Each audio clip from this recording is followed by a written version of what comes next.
아멘. 로마서 20번째, 20번째 시간입니다. 하나님이 우리에게 하실 일이란 제목으로 말씀을 증거하겠습니다. 오늘 28절 본문 이렇게 시작합니다. 하나님을 사랑하는 사람들. 여러분에게 질문하고 싶어요. 하나님 사랑하십니까? 하나님을 사랑하시는 분 한번 오른손을 살짝 들어보세요.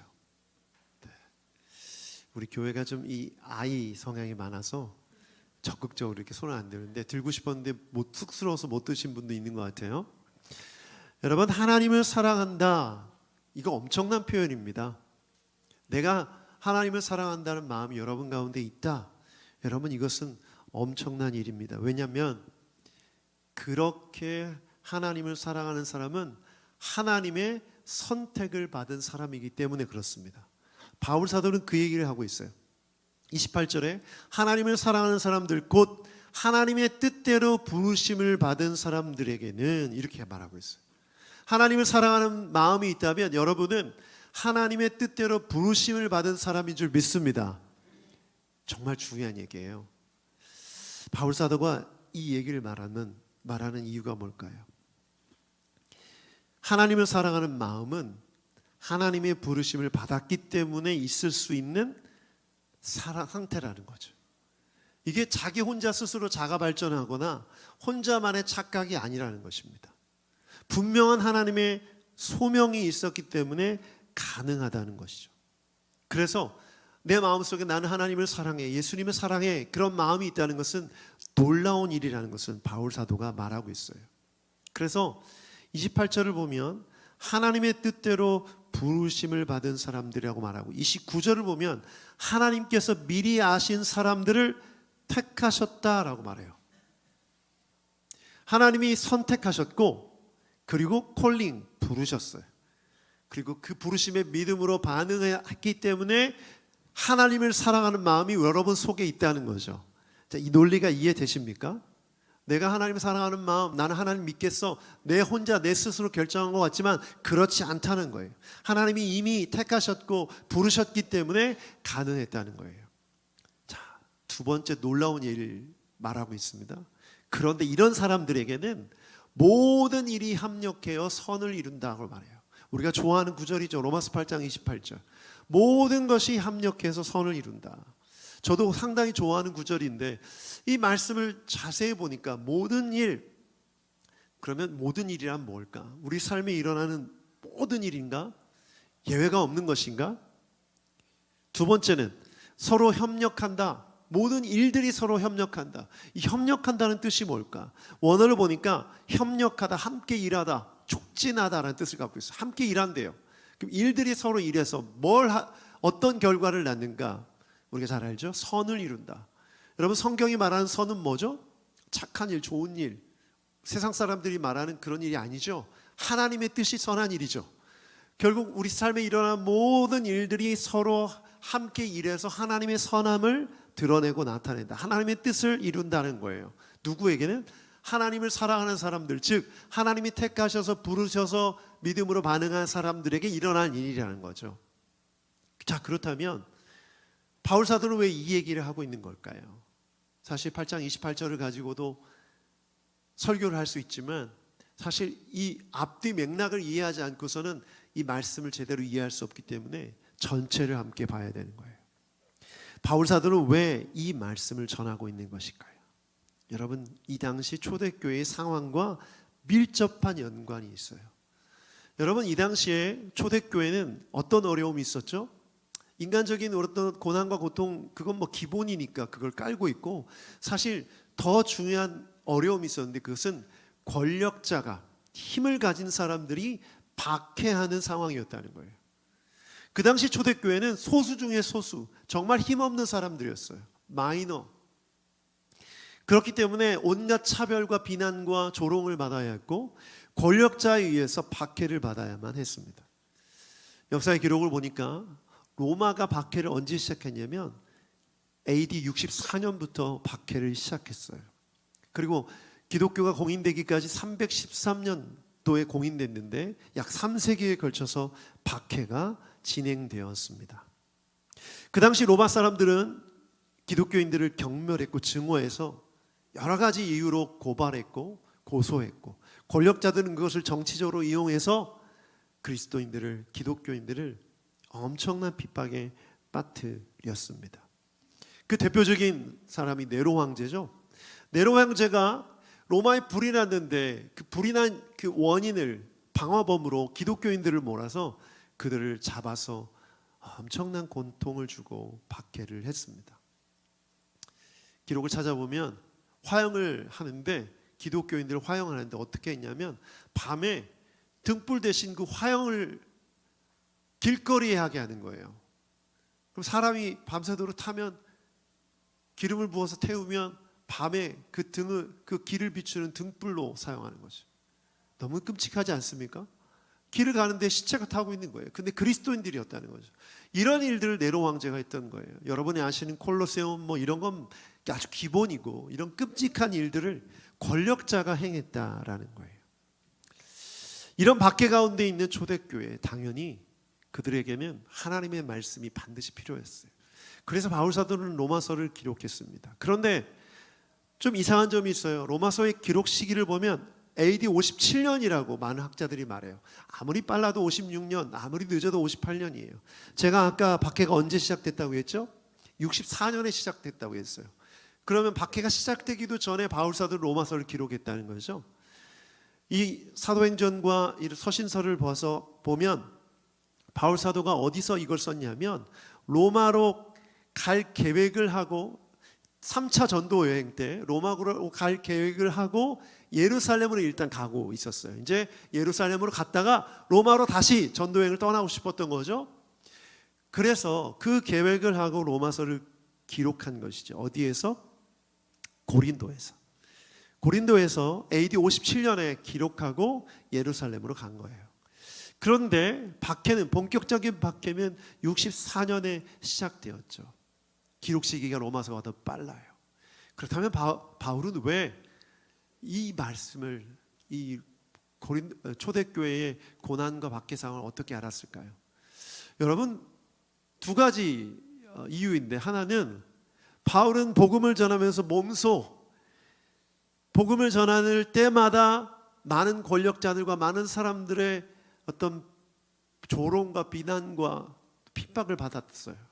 그걸 이미 경험했기 때문에, 몸으로 체득했기 때문에 교회 공동체가 고난을 겪으라는 것을 알고 있었던 거예요. 또 하나 더 중요한 이유는 예수님이 이렇게 말씀하셨어요. 우리가 잘 아는 산상수훈 마태복음 5장 말씀을 보면 이렇게 기록되어 있어요. 다 함께 읽어보죠. 10절 11절 함께 읽어보겠습니다. 시작. 의를 위하여 박해를 받는 사람은 복이 있다. 하늘나라가 그들의 것이다. 너희가 나 때문에 모욕을 당하고 박해를 받고 터무니없는 말로 온갖 비난을 받으면, 예수님은 그리스도인들에게 닥칠 박해를 예고하셨어요. 미리 말씀해 주셨어요. 바울 사도는 그것을 알고 있었기 때문이죠. 그래서 초대교회를 비롯한 많은 역사 속에서 복음이 전해져서 생겨난 교회들이 이런 박해를 많이 받으면서 지금까지 온 것이죠.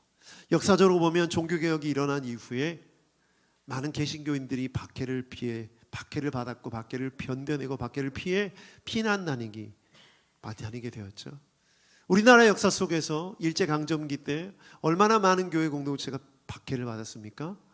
신사참배를 거부했다는 이유로 많은 순교자들이 있었고, 6.25 때 얼마나 많은 그리스도인들이 죽었습니까? 순교당했습니까? 이게 다 믿음 때문에 생겨난, 신앙 때문에 생겨난 권력자에 의한 박해들이었다는 거죠. 자, 그렇다면 지금 우리가 살아가고 있는 시대, 이 권력자에 의한 박해를 우리가 지금 받고 있습니까? 지금 적어도 우리는 그런 박해를 받고 있지 않아요. 그런데 세계 곳곳에 복음이 전해져서 교회가 세워진 많은 곳곳에서 이런 박해들이 실제로 지금도 일어나고 있습니다. 중요한 것은 바울 사도가 지금 그런 고난과 핍박을 받는 그리스도인들에게 하나님의 메시지를 전하고 있다는 거예요. 저는 예언합니다. 우리에게도 이런 고난과 핍박이 있을 수 있다고 믿습니다. 그렇다고 생각합니다. 우리에게도 전할 일이에요. 과거에 있었던 일이 또다시 반복되지 말라는 법이 없죠. 자, 그렇다면 우리는 고난과 핍박에서 앞에서 어떤 하나님의 메시지를 우리가 붙들어야 되는가? 오늘 바울 사도의 메시지가 우리에게 큰 의미가 됩니다. 첫 번째는 하나님이 책임지신다는 거예요. 하나님이 책임지신다. 함께 읽어보죠. 시작. 하나님이 책임지신다. 29절부터 30절 중요한 말씀이기 때문에 한 번 더 읽어보겠습니다. 시작.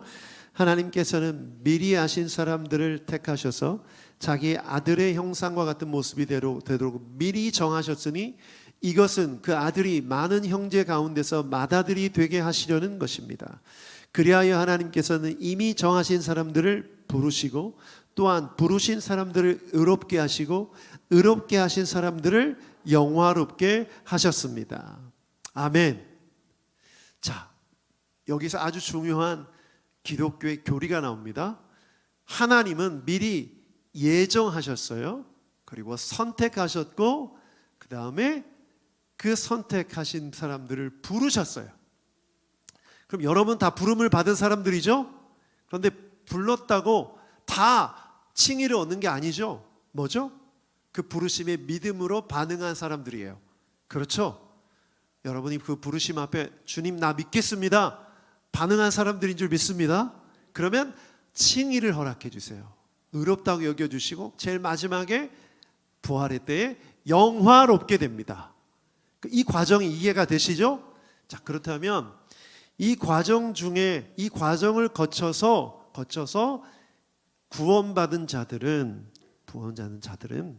바로 하나님이 책임지신다는 거예요. 어떻게? 여러분 오늘 33절 함께 읽어보겠습니다. 본문의 33절 시작. 하나님께서 택하신 사람들을 누가 감히 고발하겠습니까? 누구랍다 하시는 분이 하나님이신데 34절 누가 감히 그들을 정죄하겠습니까? 그리스도 예수는 죽으셨지만 오히려 살아나셔서 하나님의 오른쪽에 계시며 우리를 위하여 대신 간구하여 주십니다. 여러분 우리가 하나님 앞에서 믿음으로 살아갈 때 하나님은 우리를 책임져 주십니다. 우리가 믿는 믿음 때문에 고발을 당하고 정죄를 당해도 두려워하지 마십시오. 하나님이 끝까지 책임져 주십니다. 왜냐하면 믿음으로 받은 구원은 우연이 아니라 하나님의 선택이기 때문입니다. 하나님의 선택이라는 거예요. 그래서 하나님이 책임지신다. 억울하게 고발당하고 불법 재판을 당해도 두려워하지 말라는 거예요. 왜냐? 하나님이 선택하셨으니 책임지신다. 여러분 선택이라는 얘기를 할 때 반드시 따라온 얘기가 있죠. 책임이에요. 내가 무언가를 선택했다면 그 선택에는 책임이 따르죠. 네. 여러분 결혼 믿음으로 선택했죠. 그렇다면 뭐가 따르죠? 책임이 따르죠. 남편과 아내의 책임. 또 아이를 낳으면 뭐가 따르죠? 예, 양육의 책임이 따르죠. 중요한 것입니다. 선택에는 책임이 따라요. 그런데 하나님이 책임지신다는 말은 뭐냐? 하나님이 여러분을 어떻게 하셨다? 선택하셨다. 저를 한번 따라서 해주십시오. 나는 선택받았다. 그러므로 하나님이 나를 책임지신다. 네. 여러분 놀랍지 않습니까? 바울 사도는 이 얘기를 하고 있는 거예요. 너희들이 이제 고발당하고 정죄당하고 정말 험한 상황을 당할 텐데 두려워하지 말라. 왜? 하나님이 너희를 선택한 것이기 때문에 하나님이 책임지신다. 책임지신다. 박해와 고난 가운데 두려움이 있는 성도들에게 바울 사도는 이 말씀을 통해서 힘을 주고 위로를 주고 있는 것입니다. 다시 한번 질문하고 싶어요. 여러분 하나님 사랑하십니까? 그렇다면 여러분은 하나님의 선택을 받은 사람이며 하나님이 책임지십니다. 그러므로 어떤 어려움 중에도 어떤 환난 중에도 두려워하지 마십시오. 하나님이 함께 하십니다. 하나님을 바라보는 여러분 되길 축복합니다. 베드로후서 1장 10절에 이런 말씀이 있어요. 같이 한번 읽어보죠. 시작. 그러므로 형제자매 여러분 더욱더 힘써서 여러분이 부르심을 받은 것과 택하심을 받은 것을 굳게 하십시오. 그러면 여러분은 넘어지지 않을 것입니다. 여러분 영적으로 흔들릴 때 두 가지만 기억하면 돼요. 나는 하나님께서 택하신 사람이다. 하나님이 나를 불러주셨다. 그러면 흔들리지 않을 것이다 라는 거죠. 여러분 이것을 마음에 새기고 늘 기억하십시오. 어떤 상황 속에서도, 어떤 고난 가운데서도, 또 우리에게 닥칠 어떤 권력자에 의해서 우리의 믿음이 핍박을 당하고 우리가 고난을 당할지라도 우리가 그 믿음을 붙들고 나아가라는 뜻이에요. 지금도 세계 곳곳에서 많은 그리스도인들이 이 선택과 하나님의 선택과 하나님의 부르심을 붙들고 버티고 있는 줄 믿습니다. 오늘 장로님 기도해 주셨는데 북한의 지하교회 성도들도 이걸 붙들고 기도하고 있는 줄 믿습니다.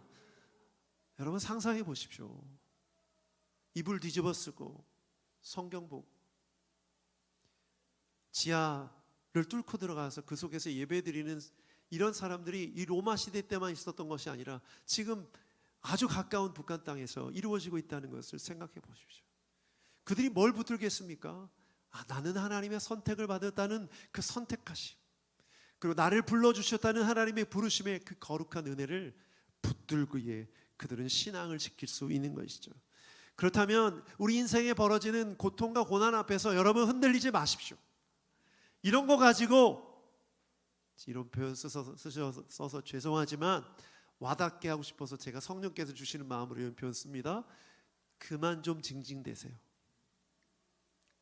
지금 정말 목숨 걸고 정말 뼈를 깎는 고통 가운데서도 믿음 지키는 성도들이 전 세계에 깔려 있습니다.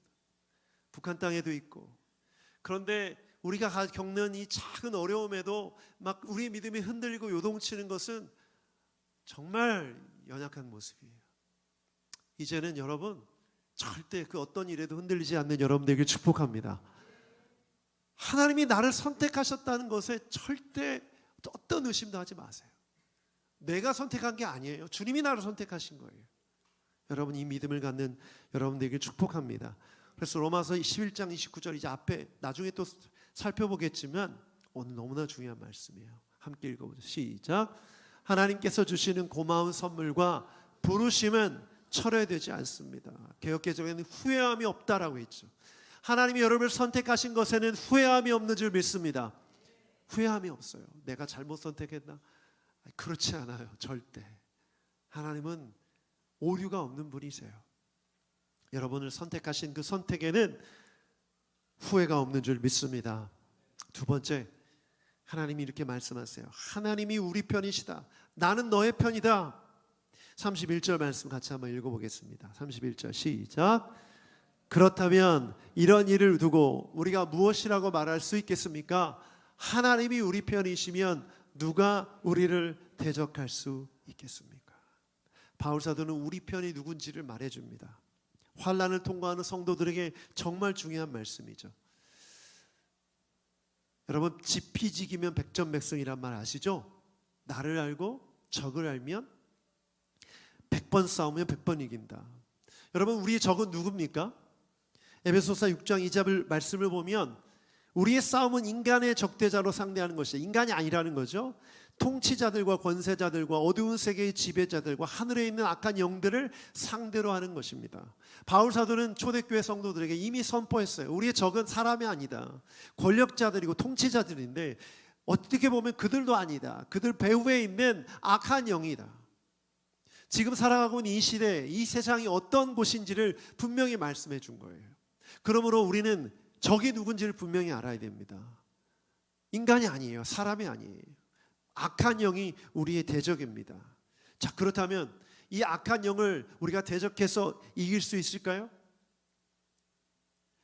백전백패입니다. 마귀와 싸워서 우리는 이길 힘이 있어요, 없어요? 없어요. 여러분 죄를 짓지 않기 위해 노력하고 애써도 죄를 완벽하게 짓지 않는 그런 삶을 살 수 있습니까, 없습니까? 불가능하죠. 인간은 연약해서 불가능해요. 그렇기 때문에 우리가 누구 편인지가 중요해요. 하나님이 우리 편이시고 우리가 하나님 편이라면 그분은 악한 마귀를 능히 이기시는 분이신 줄 믿습니다. 아니 이미 승리하신 줄 믿습니다. 예수 그리스도께서 십자가에 달려 돌아가시고 부활하심으로 마귀 권세를 이기신 줄 믿습니다. 요한계시록 보면 이미 최종 승리는 확정되었어요. 여러분, 이것은 무엇을 뜻합니까? 하나님이 우리 편이시기 때문에 결론은 이긴다라는 거예요. 지금은 권세자들에 의해서 우리가 핍박을 당하고 조롱을 당하고 힘든 일을 당해서 우리 동료들이, 믿음의 선배들이, 믿음의 동료들이 죽어가고 있지만 두려워하지 말라는 거예요. 결국은 우리가 이긴다. 결국은 우리가 이긴다. 37절은 이렇게 말하고 있어요. 아주 강조하면서 함께 읽어보죠. 시작. 그러나 우리는 이 모든 일에서 사랑하여 주신 그분을 힘입어서 이기고도 남습니다. 이기고도 남습니다. 아멘. 아멘. 제가 말씀을 준비하면서 그런 상상을 좀 해봤어요. 우리 새노력교회가 일제강점기에 세워진, 서울 서대문구에 세워진 교회라면 어땠을까? 오늘 제가 하는 설교는 진짜 명설교였을 거예요. 막 성도들은 막 가슴이 벅찼을 거예요. 왜? 핍박이 있으니까. 신사참배하지 않은 것 때문에 목사가 막 끌려가고, 제가 막 여상기 목사도 끌려가고, 막 이상기라래 우리 장로님들도 막 끌려가는 거예요. 막 성도들만 남았어요. 로마서 8장을 읽는 거죠. 와, 어땠을까? 여러분, 좀 이해가 되십니까? 제가 지금 드리는 말씀이. 여러분, 지금 이 말씀을 들어도 감흥이 없는 이유를 알아요. 이런 고난과 핍박이 없기 때문이에요, 사실. 그래서 말씀을 준비하면서 그런 생각을 해봤어요. 이건 오늘 우리에게 주시는 이유는 기억하라는 거예요. 이런 상황이 닥칠 때 이 말씀을 붙들고 버티라는 거죠. 예수님은 우리 편이신 줄 믿습니다. 그분이 승리하셨습니다. 그래서 우리는 거저 먹는 거예요. 거저 먹는 거예요. 믿음으로 그분을 붙들면 우리는 우리에게 승리가 보장되어 있는 것이죠. 그러므로 우리에게 중요한 것은 믿음입니다. 하나님을 어떻게 믿고 붙드느냐에 따라서 우리가 승리할 수도 있고 패배할 수도 있는 거예요. 그래서 믿음이 중요한 것이죠. 어떤 어려움 가운데서도 여러분, 믿음을 붙드는 여러분에게 축복합니다. 여러분, 높이뛰기 선수가 있어요. 높이뛰기 선수가 높이뛰기를 하는데 너무 높다고 그 발을 낮춰달라고 하는 선수가 있습니까? 없습니까? 어떻게든 높여서 뛰어넘으려고 하죠. 그래야 승리할 수 있고 메달을 딸 수 있기 때문이죠. 제가 그런 묵상을 해봤어요. 우리가 믿음이 있다는 것은 무엇일까? 여러분, 믿음은 우리의 현실을 바꿔달라고, 나 지금 고난당하고 있고 박해를 받고 있고 고통스러우니까 내 현실을 바꿔달라고 하는 기도가 아니라, 바꿔달라고 하는 도구가 아니라, 믿음은 이 현실을 뛰어넘게 해달라는 하나님 앞에 드리는 고백이어야 되는 줄 믿습니다. 여러분, 그래서 그런 기도가 의미가 없는 거예요. 하나님, 이 고난과 고통을 바꿔주세요, 멈춰주세요. 여러분, 이런 기도보다 주님, 이 고통과 어려운 환경을 뛰어넘는 믿음 주세요. 여러분, 그것이 차원 높은 믿음의 고백인 줄 믿습니다. 바울 사도는 그 얘기를 하고 있는 거예요. 하나님이 우리 편이신 것을 믿어라. 그래야 하면 지금 너의 현실이 고통과 고난일지라도 그것을 능히 뛰어넘을 수 있는, 죽음도 뛰어넘을 수 있는 그런 능력이 임할 것이다. 왜? 예수님이 승리하셨기 때문에. 그래서 믿음은 우리 수준을 뛰어넘는 놀라운 능력인 줄 믿습니다. 그래서 하박국서를 보면 하박국이 이런 고백을 했어요. 개역 개정성경 버전 3장 19절 말씀 함께 읽어보죠. 시작. 주 여호와는 나의 힘이시라. 나의 발을 사슴과 같게 하사 나를 나의 높은 곳으로 다니게 하시리로다. 이 노래는 지휘하는 사람을 위하여 내 수금에 맞춘 것이라. 여기 벌써 말씀을 보면 나의 발을 사슴과 같게 하사 나를 나의 높은 곳으로 다니게 하시리로다. 여러분, 사슴의 특징이 뭔지 아세요? 이 이스라엘을 비롯한 그쪽에 사는 사슴은요, 절벽을 막 뛰어 올라갑니다. 키도 작은데 막 절벽을 기어 올라가요. 여러분, 검색 한번 해보세요. 사슴이 얼마나 높은 암벽과 바위를 막 뛰어넘는지, 올라가 있는지. 심지어는 붙어 있는데 떨어지지도 않아요. 그걸 표현하고 있는 거예요. 내 발을 사슴과 같이 해주셔서 내 수준을 뛰어넘게 해주신다는 거예요. 여러분, 하박국서를 보면 하박국의 상황은 어떻습니까? 비록 포도나무에 열매가 없고 포도나무에 열매가 없는 거예요. 먹을 것도 없고 배고프고 굶주리고 힘든 거예요. 믿음으로 산다고 하는데 저 이방 민족들과 저들은 잘 먹고 잘 살고 힘도 세고 우리를 멸시하고 하나님 언제입니까? 언제 저들을 멸하실 겁니까? 믿음도 없는 저런 사람들 잘 먹고 잘 살게 내버려 두십니까? 라고 막 불평하고 불만을 가지고 있었던 선지자예요. 그런데 오직 의인은 믿음으로 살리라는 말씀을 듣고 나서 3장에 이런 고백을 하는 거예요. 비록 뭐뭐 할지라도, 비록 내가 힘든 일을 겪을지라도, 비록 내가 병에 걸렸을지라도, 비록 내가 가난할지라도, 비록 내가 어려움에 빠져도 나는 여호와 하나님을 즐거워하며 기뻐하리로다.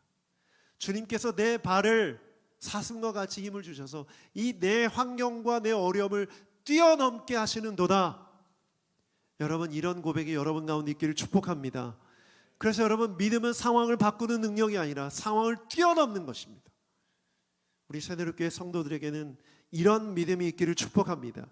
그래서 정말 혹시 우리가 살아있는 시대에 이 대한민국 땅에 이런 박해가 시작된다면 우리는 능히 이 믿음으로 승리할 수 있는 줄 믿습니다. 세 번째는 이 말씀을 하고 있어요. 그 무엇도 끊을 수 없다. 무엇으로부터? 그리스도의 사랑에서. 35절부터 36절 35절 말씀 한 구절 먼저 읽겠습니다. 35절 시작. 누가 우리를 그리스도의 사랑에서 끊을 수 있겠습니까?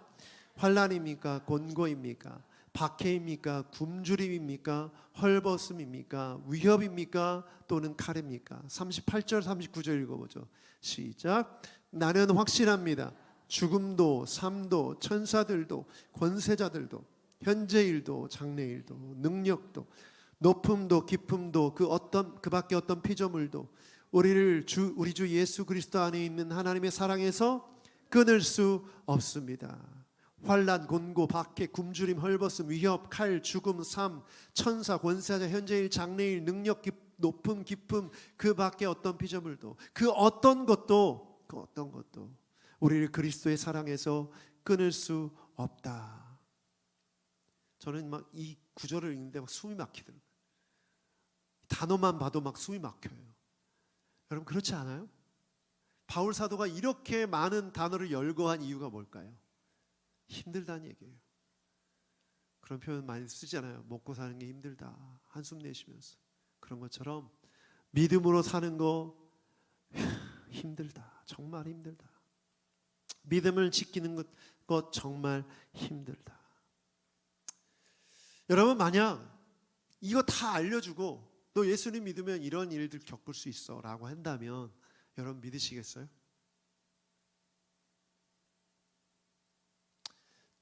또 한번 저를 따라 상상해 보시죠. 우리가 일제시대예요. 막 신사참배가 이루어지고 있고 그 일 때문에 막 목사님들이 막 끌려가고 있고 성도들이 막 핍박을 받고 있어요. 그래도 예수님 믿겠어요? 그때 전도가 됐을까요? 안 됐을까요? 그때 예수님 믿는 사람들이 있었을까요? 없었을까요? 있었어요? 없었어요? 있었죠. 동시에 믿음에서 떠나는 사람들이 있었을까요? 없었을까요? 두 부류가 다 있었겠죠. 그래서 여러분, 여기서 어떤 게 생기냐면, 그렇구나. 믿음은 자기 자신의 선택이 아니라 하나님의 선택과 하나님의 부르심이 먼저구나. 믿음을 갖는 건 쉬운 일이 아니구나. 하나님의 역사구나라는 것을 알게 된 거예요. 아무리 어떤 핍박이 있어도 어떤 환난이 있어도 그걸 알아도 예수님을 믿을 수 있다는 거예요. 왜? 그 사람을 택하셨기 때문에, 그리고 그 사람을 부르셨기 때문에. 내가 즉흥적으로 혹은 호기심에 예수님을 믿었던 사람이라면 그런 사람들은 떠나겠죠. 그런 어려움이 오면 떠날 거예요. 근데 그 사람은 예수님을 믿은 사람이 아니에요. 이걸 동시에 우리에게 적용한다면 우리 중에 떠날 사람이 있을 수 있어요, 없어요? 있죠. 지금 당장 죽는데 믿는다고 말해요? 떠날 수 있는 사람이 있어요. 환난과 핍박에 그 믿음이 진짜인지 아닌지가 구별되겠죠. 어떤 분은 이런 질문이 생길 수 있을 것 같아요. 아니, 하나님이 우리를 사랑하신다면 이런 환난을 없게 해줘야지. 배부르게 해주고 잘 살게 해주고 잘 입혀주고 풍요롭게 해줘야지. 사랑한다면서 왜 이런 고난을 받게 하나. 그런 생각 들지 않아요? 그런데 여러분, 이런 생각 우리만 했을까요? 이 당시 그리스도인들도 다 했을 거예요. 그러나 여러분, 어디까지나 이것은 인간적인 기대와 생각입니다. 왜냐하면 우리는 내가 바라고 원하는 세상적인 것을 얻기 위해 믿음을 선택한 사람들이 아니니까. 제가 처음에 말씀드렸죠. 내가 선택한 것이 아니라 누가 선택했다? 하나님이 나를 선택했다. 그래서 여러분, 기독교는 종교가 아니에요. 종교는 자기 자신이 선택하는 거죠. 불교, 또 무슨 종교가 있죠? 하여튼 종교는 내가 복받고 싶고 내가 평안을 얻고 싶고 내가 뭔가 위안을 얻기 위해 종교를 선택하는 것이 아니라는 거예요. 내가 선택한 것이 아니라 하나님이 선택했기 때문에 하나님의 뜻이 이루어지는 게 먼저인 거지, 내가 바라고 원하는 것을 이루는 것은 우선순위에 올라갈 수가 없는 거예요. 시작부터가 다른 거죠. 여러분은 내 뜻을 이루기 위해 선택받은 자들이 아니라 하나님의 뜻을 이루기 위해 선택받은 사람들인 줄 믿습니다. 이건 너무나 중요해요. 여러분, 헷갈리지 마세요. 헷갈리지 마세요. 헷갈리는 분들이 많아요. 내가 원하고 바라고 뜻하는 것이 이루어지지 않으면 간절히 막 기도도 했는데 이루어지지 않으면 실망하고 막 괴로워하고 하나님의 사랑에 대해서 의심하는 거예요. 여러분, 이건 생각 자체가 잘못됐어요. 하나님은 그런 걸 위해서 존재하는 분은 아니세요. 우리가 선택받고 구원받은 이유는 하나님의 뜻을 이루기 위함이죠. 그리고 하나님은 이미 성경을 통해서 예고해 주셨어요. 믿는 자들이 겪는 고난과 어려움이 무엇인지를 말씀해 주셨기 때문이죠. 나는 몰랐다, 너 그런 말이 어디 있느냐, 이런 말 해봐야 소용이 없는 거예요. 저는 믿습니다. 하나님의 말씀은 진리인 줄 믿습니다. 하나님의 부르심에는 후회함이 없는 줄 믿습니다. 그래서 우리가 믿음의 사람이 되어서 이 땅을 살아갈 때 이 땅에 있을 수밖에 없는 이런 고통과 고난과 환난을 여러분 받아들이시는 게 중요해요. 그렇다면 이제 어떻게 해야 될까? 어떻게 해야 될까? 우리가 붙들어야 될 것이 있어요.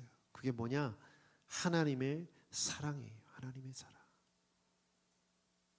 요한복음 15장 19절 말씀 함께 읽어보겠습니다. 시작. 너희가 세상에 속하여 있다면 세상이 너희를 자기 것으로 여겨 사랑할 것이다. 그러나 너희는 세상에 속하지 않았고 오히려 내가 너희를 세상에서 가려 뽑아냈으므로 세상이 너희를 미워하는 것이다. 세상이 여러분을 미워하는 것은 당연한 것이에요. 예수님이 말씀해 주셨어요. 자, 그렇다면 세상이 우리를 미워하지만 하나님은, 예수님은 우리를 어떻게 하신다? 사랑하신다.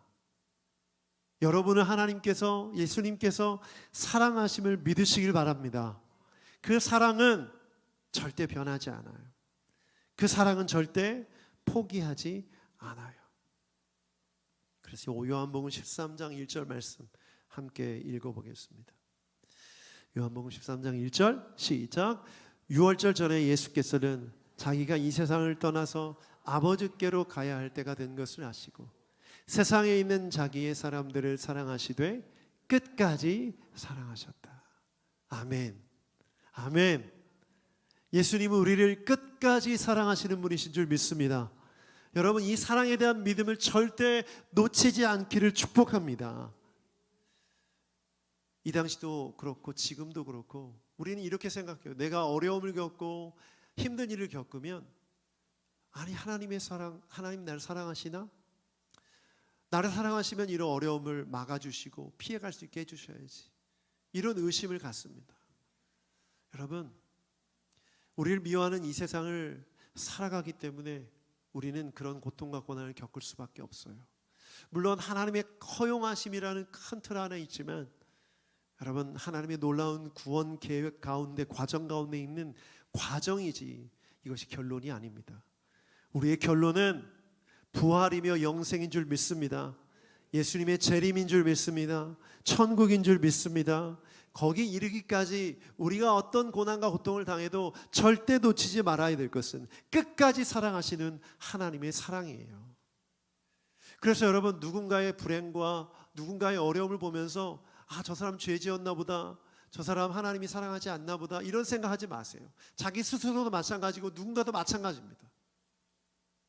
어떤 상황 속에서도 하나님의 사랑에 대한 의심을 갖지 않는 여러분 되길 축복합니다. 우리 주님 놀라운 분이시죠. 저는 말씀을 준비하면서 제 마음에 벅차오르는 감동을 느낄 수 있었어요. 내가 하나님의 택하심을 받은 사람이구나. 내가 하나님의 예정을 받은 사람이고 택하심을 받은 사람이구나. 그리고 내가 믿음을 가질 때 나는 하나님의 자녀가 되었고 백성이 되었고 군사가 되었구나. 여러분, 이 믿음이, 이 정체성이 나에게 들어오니까 감동이 되더라고요. 우리의 적이 마귀가 우리의 적이고 우리가 이런 존재라면, 하나님이 우리 편이시면 우리는 어떻게 됩니까? 승리하는 줄 믿습니다. 이기는 줄 믿습니다. 그 어떤 환난과 핍박 속에서도 우리는 승리할 수 있어요. 그리고 마지막으로 하나님이 책임지세요. 당당하게 기도하세요. 뭐라고? 하나님 책임져 주세요. 이렇게. 왜? 하나님이 선택하셨으니 나 책임져 주셔야죠. 내 어려운 일을 다 이길 수 있도록 믿음 주셔야죠. 하나님 책임지세요. 여러분, 당당히 이런 기도할 수 있기를 축복합니다. 여러분 안에 계신 성령께서 말할 수 없는 탄식으로 우리를 위해 중보하세요. 근데 성령이 어떤 영이라고 하셨죠? 아버지를 아바 아버지, 하나님을 아바 아버지로 부를 수 있게 하는 영이라고 했어요. 그러면 아빠, 아버지, 나 책임지세요. 우리 교회 책임져 주세요. 이렇게 기도할 수 있는 여러분 되길 축복합니다.